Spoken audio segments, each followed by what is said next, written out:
Why hello there. This is gonna be a bit of a different video. It's not gonna be a how to do something video. It's just gonna be a little bit of a talk and a little bit of taping my sticks, because if you can't see my sled hockey sticks, look at that big chunk of tape missing, notches everywhere. I gotta retape these boys. So yeah, I'm gonna be retaping my sticks. Got my tape. And essentially I'm just going to be talking about my whole injury and my, I guess, story. So this is for you YouTube fellas that have been asking for, I guess, more of my story.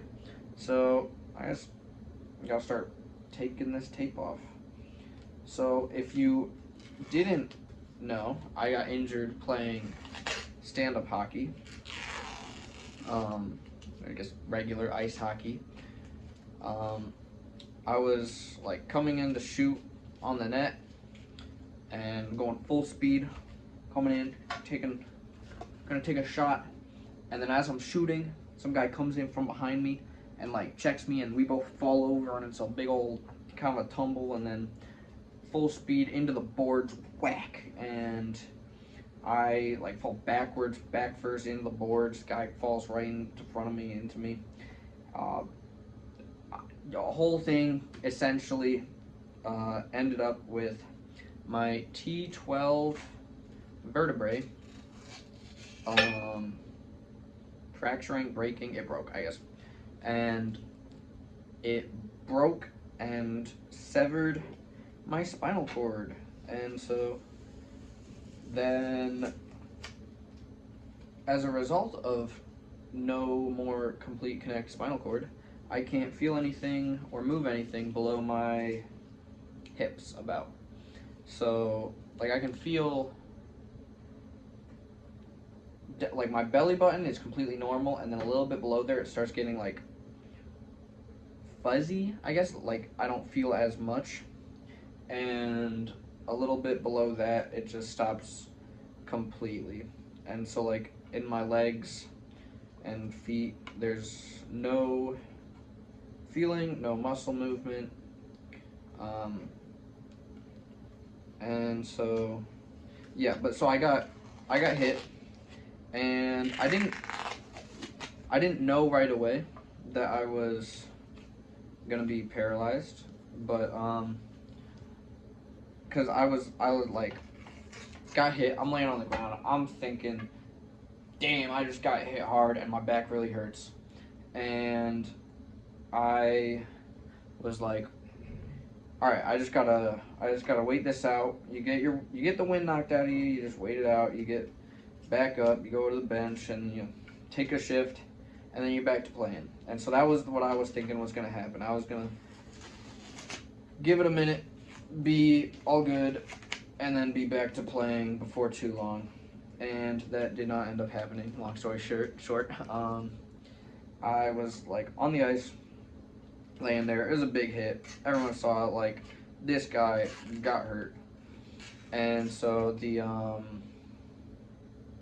trainers or the coach or whoever, a couple people came over and were like telling me like, yeah, don't try to get up, don't move, because I was trying to get up. I thought I was fine, I could just get up. I was trying to like sit up, and they were like, no, don't do that, because you could injure yourself more if you have like a spinal cord injury, which I did. But at that point, like, it didn't get worse because of me trying to do anything. It was kind of, as soon as it happened, it was what it was.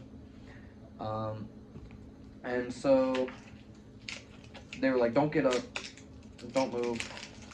I'm like, all right, I guess I'll just chill here. My back's hurting a lot.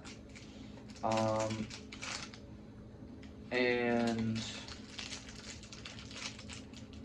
I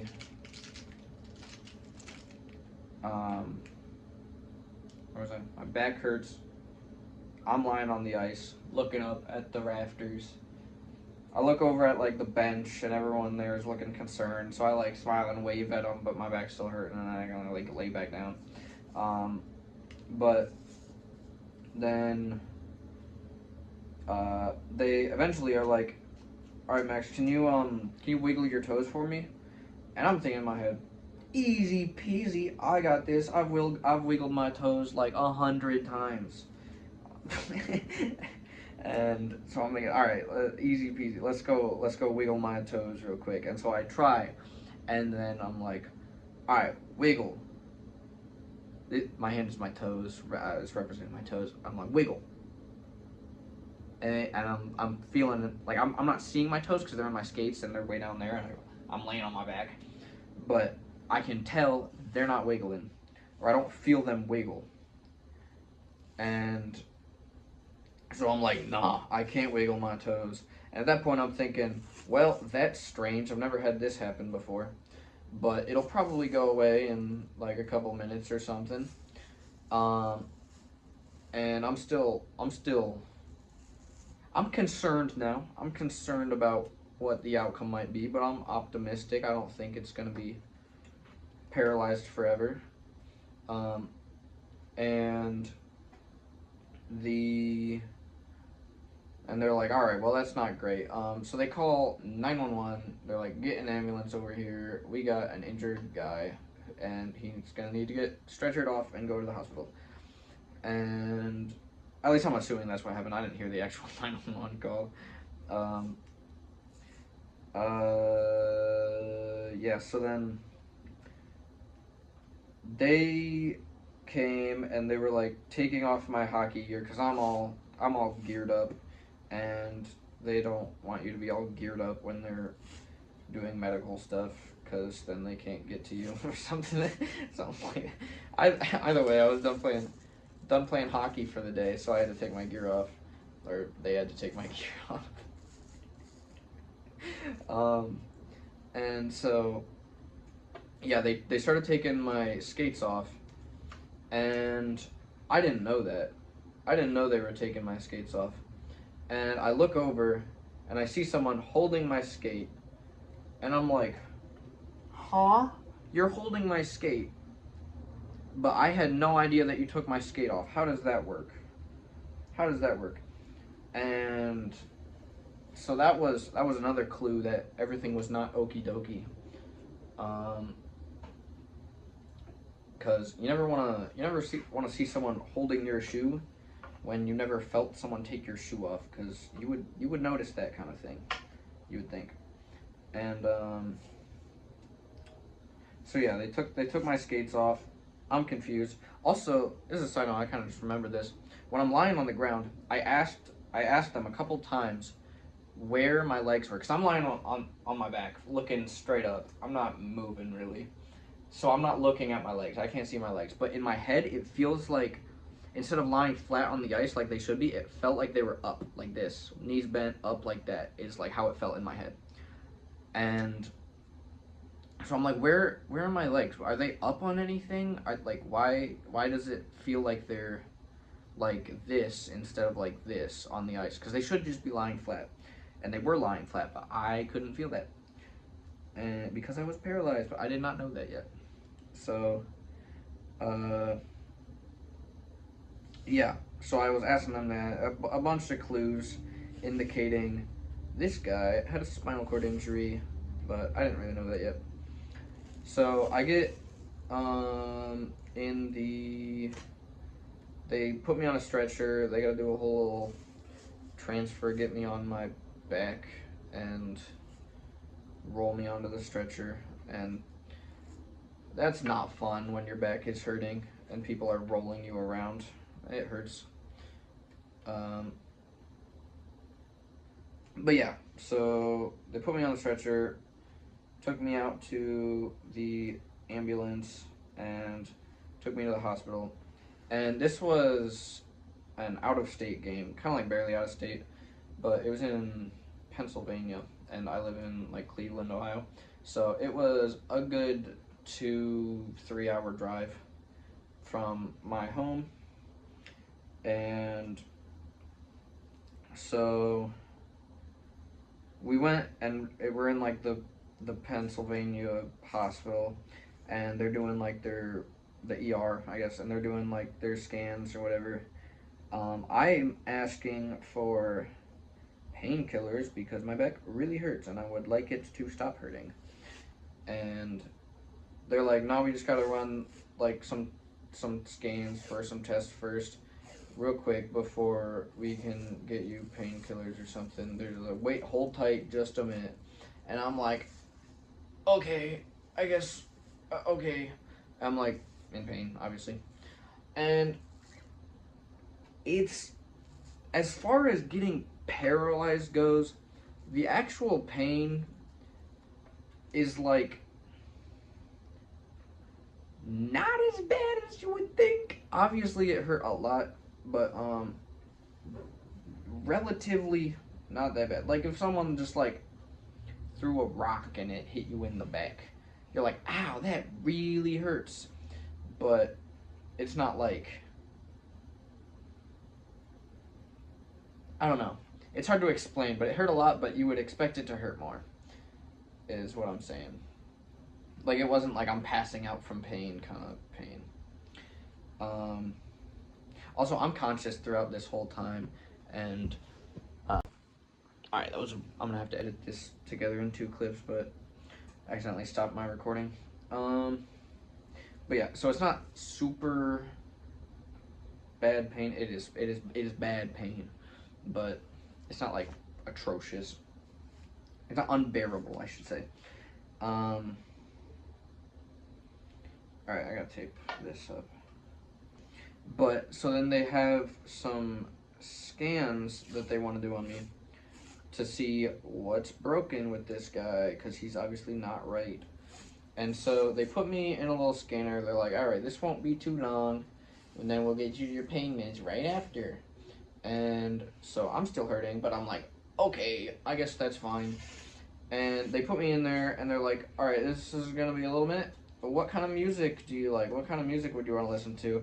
And I could not for the life of me think of what kind of music I wanted to listen to in the situation where I am in that much pain in a hospital.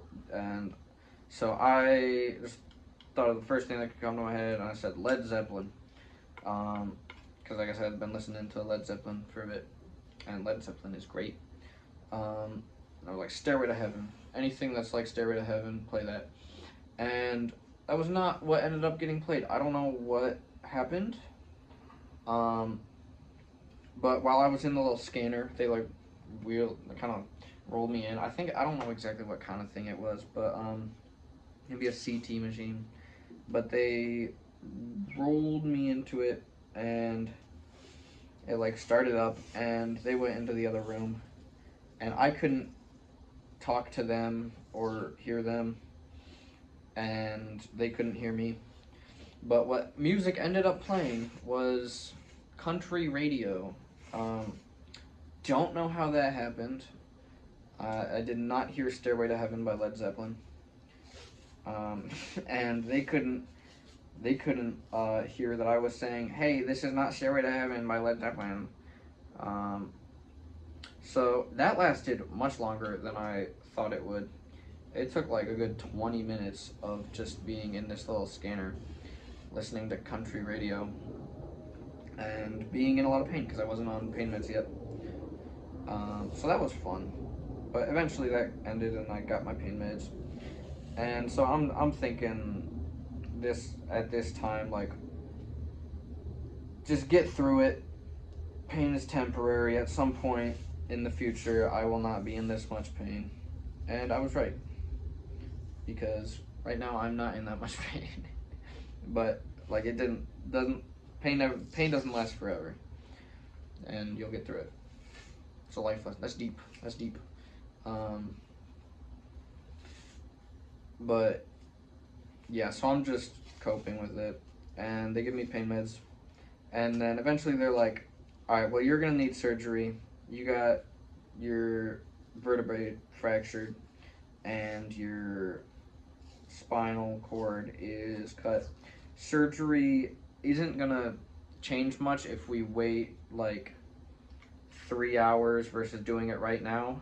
So would you want to be hella flighted back to a Cleveland hospital for the surgery instead of staying in Pennsylvania?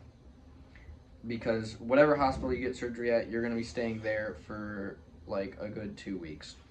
And so I'm with my family. We decide go back, get a helicopter flight to Cleveland Hospital, and that was fun. There were some really great views that I didn't get to see because I was strapped, lying with my like arms crossed, wrapped up in like towels or something, uh, and just like wrapped up like this, unable to look out the window of the helicopter that was flying over the cities. And so that was my first time in a helicopter, and I didn't get to see any of it, but um, I do remember at one point in that ride, there was a guy, one of the pilots or paramedics or whoever was there. Um, it was like really loud, so I couldn't like talk and have someone hear what I was saying. But I was hot, and I couldn't like take off the blankets or whatever was on me because I was kind of strapped down. And so I was like, all right, how do I tell these people that I am overheating right now? And so I looked over at the guy next to me and like made eye contact with him, and I did sign language for hot. I did HOT, just spelling it because I don't know any sign language besides the alphabet, but HOT, and he was like, he understood, and I thought it was so cool that he like helped me out, and he took my blankets on off. So shout out to that guy for knowing sign language and understanding that I was hot. And so yeah, but we got to Cleveland Hospital, got a surgery done. The first surgery essentially removed my messed up vertebrae and replaced it with like a titanium brace thing with some screws and stuff. I don't know exactly what it's called, but it might be called like a spinal fusion, but that might be a different thing. But essentially, like my like it goes T11, T12, and L1, and so T12 was like, and so the first surgery came in here, removed that, and then put in like screws, and like a metal brace thing so that my T11 and TL1 are like fused together, and so it acts as the vertebrae, and it's pretty strong, but I guess it makes your spine a little bit less flexible. So I'm a little bit less flexible in my lower back. If you didn't know where T12 was, it's like lower back around here. I don't know. If you think the bottom of your ribs, it's about that level. And so that was the first surgery. I had to get two because there was a piece of my vertebrae that broke off and they had to get it out. And they couldn't do that with the first surgery. That was just from my back, like directly along my spine. There's like a scar from the surgery that's about like yay long.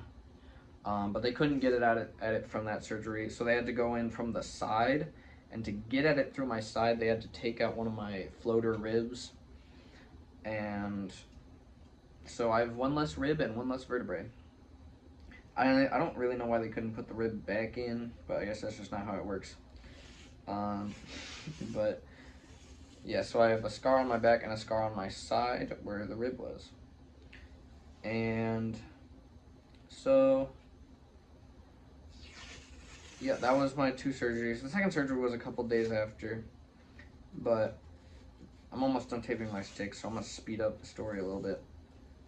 But I get out of the ICU. I'm in bed for like a couple days, and it's not very fun. My appetite is horrible, and like everything that I think I want to eat, like I just am not. It doesn't taste good to me when I'm in like the ICU. I watched a couple movies and it was fun. And it was like during COVID, so like no one could come visit me easily.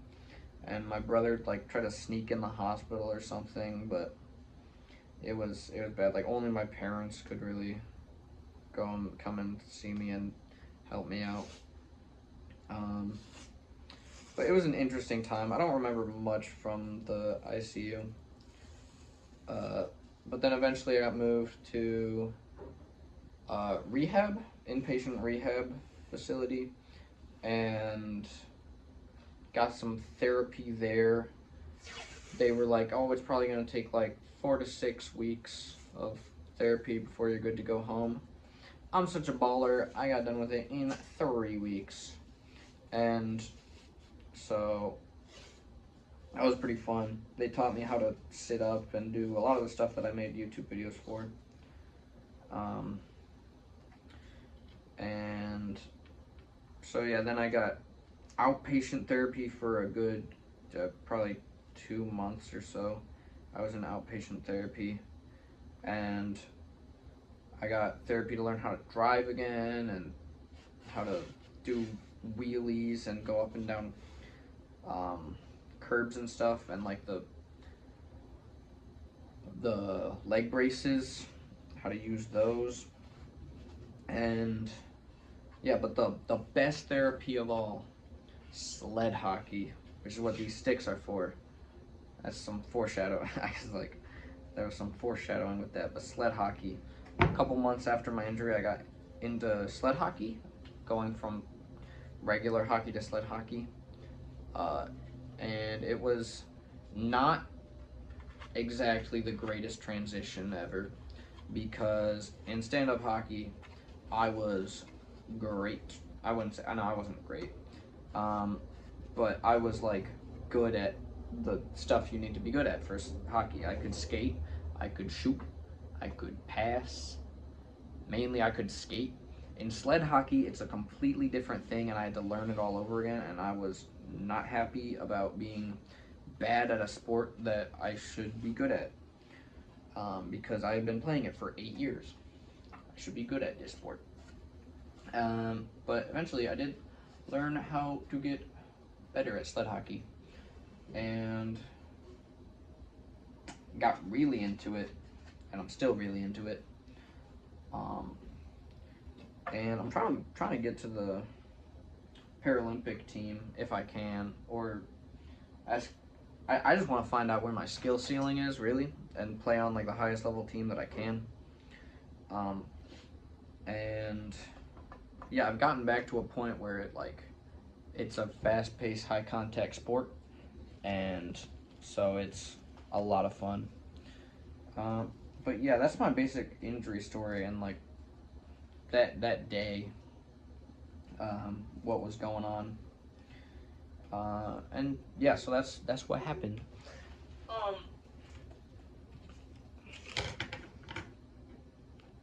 Yeah, there's not much more I really wanted to talk about, but sled hockey,